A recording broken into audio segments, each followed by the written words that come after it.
everybody, it's Katie here, and it's time again to talk about Shadowhunters. So episode 15 has aired. I think it had a really good mix of storylines. There were some really heartfelt conversations and important things brought up, but it also had just the right amount of action and tension as well. So I'm going to start by talking about Simon, because a lot of this episode focused on him trying to come to terms with what happened in the Sealy court. He now knows that Clary desires Jace more than him, and no matter how many times Clary tries to tell herself that it was a trick, we know that what happens in the Sealy court is the truth. So throughout this season, I haven't been the biggest fan of romantic Clary and Simon. However, I think the show has done it really well. It's been quite subtle. It hasn't been too cheesy, and it's been dealt with quite quickly but without feeling too rushed. In this episode, when Clary was trying to convince Simon that she really did love him, that conversation that the two of them had was really heartfelt. I absolutely loved Kat and Alberto in this scene. You can see that Clary is telling the truth when she says that she loves Simon, but as Simon says, she doesn't love him in the way that he loves her. Clary loves Simon, but Simon is in love with Clary, and there is a big difference there. So as much as I haven't enjoyed romantic Clary and Simon, that just really got to me, and I felt sorry for them and their situation. I didn't expect to feel sorry for them in the way that I did, because I wasn't a huge fan of their relationship. So I'm really happy with the way the show dealt with that. So poor Simon has to deal with a lot in this episode. He goes to Hunter's Moon, and we see the vampire that approached him a couple of weeks earlier. He gives Simon a shot of something called plasma. It's very strong and can cause vampires to be drunk in the same way that alcohol would have on a person. So Simon ends up going off with Quinn to get more of this stuff, and they end up in this sort of vampire den type club where mundanes go to get bitten because they're addicted to vampire venom. I thought this scene was shot really well when we first went into the club, and I immediately felt sorry for these humans that were addicted to the vampire venom, because it showed that they were willing to put themselves through getting bitten on a regular basis at places like this. So although Simon's not keen on the idea of biting anyone, and he talks about how the last time he bit someone he nearly lost control, Quinn persuades him to do it anyway, so he ends up biting this blonde mundane girl. When he wakes up in the morning, he can't remember anything, his shirt is covered in blood. We later find out that the girl has died. So we have this scene where Luke sees Simon whilst he's trying to get rid of his shirt. I loved this conversation between the two of them, where Luke says that no matter what happens between Simon and Clary, he's always going to be there for Simon, because he's the closest thing that Luke has to a son. And I love that he said that, because we've seen throughout these two seasons that Luke does treat Simon like a son. He's very protective over him. He would do anything for both Simon and Clary. So to actually hear him say that to Simon, especially when a lot of the time Simon feels like he's quite isolated, like he doesn't have anyone that cares for him in that way. So to have Luke say that to him, I just really appreciated that. But then of course Luke mentions that a mundane girl was drained by a vampire, and of course Simon immediately thinks that it's him. Luke gets a phone call from his assistant to say that the fingerprints on the girl's bracelet match that of Simon Lewis. And of course Simon is listening into this conversation. He panics and flees, and poor Luke is standing there like, oh shit! When Clary finds out about this from Luke, she immediately doesn't believe it. And I like that although she knew Simon was in a dark place, she believed that even in the state he's in now, he wouldn't do anything like that. It just shows how much she trusts in him. So whilst they're trying to track him down, we have a conversation between Luke and Clary in the car, where Luke does say that no matter what Simon does, he's not going to give up on him. And again, that just made me really proud of Luke and happy for Simon that he has someone like Luke in his life. We all need a Luke in our lives. What a good man. Simon actually goes to Raphael for help at some point because he doesn't know how to deal with the situation. First person that he thinks of to help him get out of this is Raphael. Raphael only agrees to help him if Simon tells him how he became a daylighter, and Simon has promised Jace that he won't tell anyone, so he immediately just backs out of that. And I was proud of Simon for not giving in. Even though he's in what must have been a terrifying situation for him, he still didn't give up that secret. Simon goes back to the place where the girl was found, and he does have flashbacks of biting her, but that's all he sees. Whilst he's there, he gets arrested by Luke's assistant. When she's driving him to the station, she ends up mentioning that the girl was drained from her feet, and that immediately makes Simon realise that this wasn't him, because he doesn't like feet. So he breaks out of the car, and poor Luke's assistant doesn't have a clue what's going on. He goes to find Quinn back at this vampire club. Quinn is there draining a person by their feet. So yeah, we know that it's him. The two of them end up fighting, and I love the way this fight scene was shot because it wasn't too much, but it was just enough action. And it was good to see Simon in a fight as well, because we don't get to see too much of him doing stuff like that. He ends up killing Quinn just as Clary, Luke and Raphael walk in. I felt really sorry for Simon in that moment after he killed Quinn, when Clary asked him if he was alright and he said no. That was just such a sad moment. And I hate seeing Simon put in these situations. He just needs a break.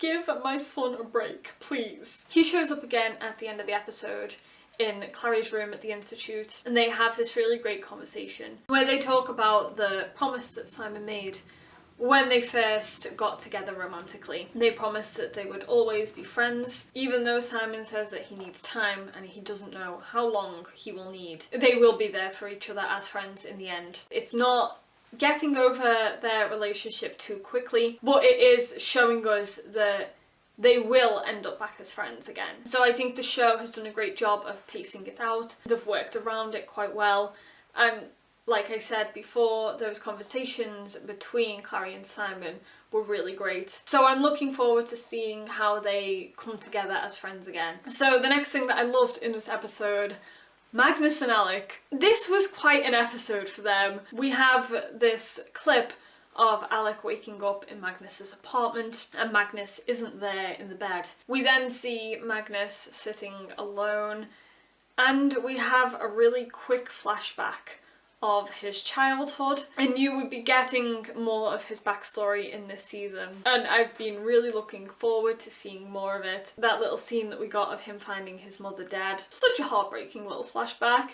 Wasn't ready for that. Alec knows that something's going on with him, and Alec mentions that it's 4 mornings in a row that he's woken up alone, so we know Magnus isn't sleeping. And although Alec knows that something is going on, Magnus doesn't want to open up about it, and he keeps saying that he's fine. I really loved this little scene between the two of them, because on one hand it was very soft and cute and domestic. Magnus mentioned Alec's snores. Little details, guys. Those little details. But then on the other hand, we know that Magnus trying to be light and fluffy in that conversation was him covering up the fact that he's going through a dark time in his own mind. So it was a bittersweet scene because I appreciated the Malik moments, but I was sad for Magnus because I knew there was more to it. Later on in the episode, we do get another flashback from Magnus. You see his stepfather finding him in front of his dead mother. Then we have Alec arriving at Magnus's apartment, and this is finally where Magnus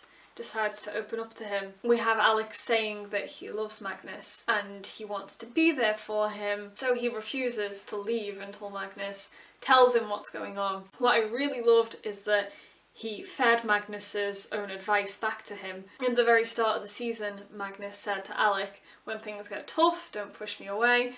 So Alex said that back to Magnus, and I just really appreciated that line being in there. I thought it worked really well with the scene. So that's when Magnus realises that he has to take his own advice. So he decides to tell Alec. Since that agony room was put on him while he was being tortured, that tiny little flashback that we saw in that episode obviously is part of this bigger story, and Magnus hasn't been able to get that out of his head since that episode, and that's why he's not sleeping. He tells Alec about his mother killing herself and his stepfather finding him and blaming him for his mother's death, and then Magnus ended up unleashing his power on his stepfather and burning him. This scene completely broke my heart because Magnus was crying. I just felt so sorry for him. I was just so happy with the way this scene was done, and I loved how we had Alec assuring Magnus that that doesn't change how Alec sees him, and it was just so nice to have Alec there for him, to comfort him, to hug him.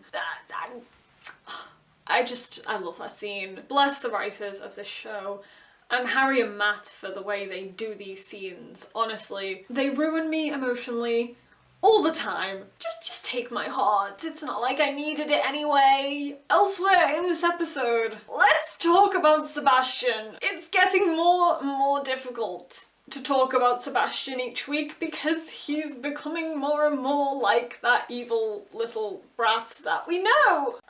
So Sebastian, he's put in a bit of an uncomfortable situation because Aileen appears at the Institute. We have Aileen! I was quite out of the loop because I found out later than everyone else that she was in the show. I just saw a GIF set of her on Tumblr and I was like, wait, Aileen? Okay, I didn't know that was happening, but great. So first of all, the actress playing her looks great. She looks how I pictured Aileen completely. Even though she was only in this episode for a bit of it, I am very excited for her future in the show because I feel like the show can give her more of a story than what we got to see of her in the books. There's just more room to expand on her character in a TV show. So I'm very excited about that. But in this episode, she arrives because she's heard that her cousin Sebastian is here. And of course, Sebastian is standing there when she arrives. I loved how awkward this scene was for Sebastian because you can just see on his face how much he wasn't expecting this. He's been making out that he left because he got addicted to Yin Fen. Then you can see that Aileen just completely doubts his story and has no idea what's really going on with him. So after that awkward reunion between the two of them, Sebastian goes to his apartment. We see that the person he's got tied up is the real Sebastian, and Will Tudor actually did play the two parts, so he does look exactly like him. He tells the real Sebastian to tell him everything about Aileen. So later on in the episode, when the two of them go out, Sebastian is able to use that knowledge to his advantage. Whilst Aileen is still doubting him, he throws out little bits of information about her life to make her believe that it is him. He mentions a girl that she had a crush on, and he tries to relate how Aileen felt about that to the way he feels, and it made her more understanding of what he was going through. And he just keeps mentioning these little things that only Sebastian would know. So by the end of that, Aileen believes that it really is him. She agrees to go off to spend a few days with their aunt. So Sebastian thinks that he's got away with that, he's dealt with it. But then back at his apartment, the real Sebastian has broken free. We see the poor thing struggling to get to Aileen and Izzy just before Aileen leaves. I knew he wasn't going to make it even though she was just there. The other Sebastian stabs him before he can reach Aileen. So bye bye real Sebastian. It was nice to have you in this one episode. The downside of fake Sebastian killing the real Sebastian though is that he can't get any more information out of him. So if he needs to keep this cover going and needs more information about the family that he's supposed to have, he's not going to be able to torture that out of anyone because real Sebastian is dead. I am really happy with how the show is portraying his character because he's just so charming with the Shadowhunters and whilst he's in the Institute being a good boy and getting reports done. And then when we see him outside of that environment, he's just completely different and it's chilling. So in this episode, we also have the storyline with Valentine. Alec is having him move to Alicante. The Shadowhunters arrange to have him moved. Izzy is leading this mission with Jace helping her. We have this great scene with Jace removing Valentine's circle rune because he won't be able to enter Alicante with that on him. So we have a conversation between Valentine and Jace before this happens. I just really love scenes between Jace and Valentine because they're just so well done. And I liked the whole lovers to destroy thing was brought up again with Valentine mentioning Jace's love for Clary and how that amount of love will be his downfall. Alan and Dom are always so great in these scenes. At the end of the episode, when they're actually moving him, Magnus is there to create the portal. Even though all these precautions were taken, I knew it was going to go wrong. There is a Shadowhunter at the Institute called Duncan. He's the one standing by Valentine's side as he goes through the portal. And you see this shot of him touching Valentine on the shoulder. That was when I knew that Duncan was going to be the one to fuck up. Valentine never arrives in Alicante. He portals to Sebastian. I was furious with Duncan, a character who I don't know but was portrayed by. I was furious at him until he mentioned that Sebastian obviously had his family and that he was threatening to kill them if Duncan didn't bring Valentine to him. So then I immediately felt sorry for poor Duncan, who was then cruelly murdered. Poor Duncan just wanted to save his family. Justice for Duncan, honestly, he didn't deserve this. But anyway, Valentine is face to face with Sebastian, who then removes this glamour of the real Sebastian Valak, and you see his true self all burned, and he tells Valentine that he is his son. The look on Valentine's face, that was creepy. Yeah, very creepy. I'm really excited to see where that goes now that Valentine knows who Sebastian is. So yeah, I thought that was a great way to end the episode. But whilst Valentine arrives there, the others actually do portal to Alicante. We got our first ever glimpse of Alicante.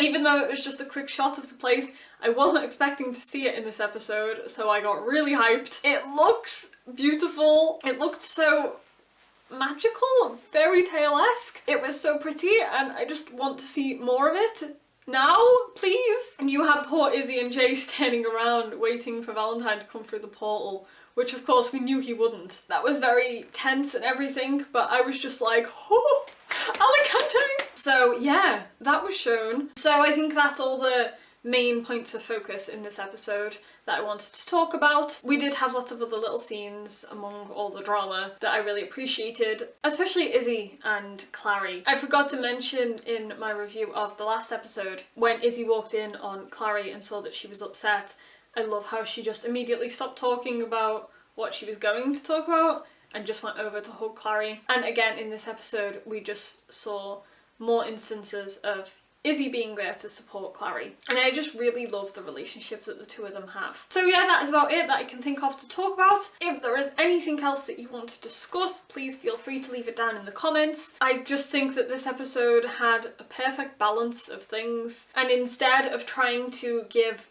all the characters a bit of storyline, we just focused on a few more important plots with certain characters, because I feel like the show has so many characters that are considered main characters that it can be difficult to even out who gets what in each episode. So I like it when they just focus on a few things. So I was really happy with the way that this episode was paced out. So please do let me know all of your thoughts on this episode. Let me know all the Shadowhunter things. I will be back here again next week to talk about episode 16. Thank you guys so much for watching. I will see you next time. Bye!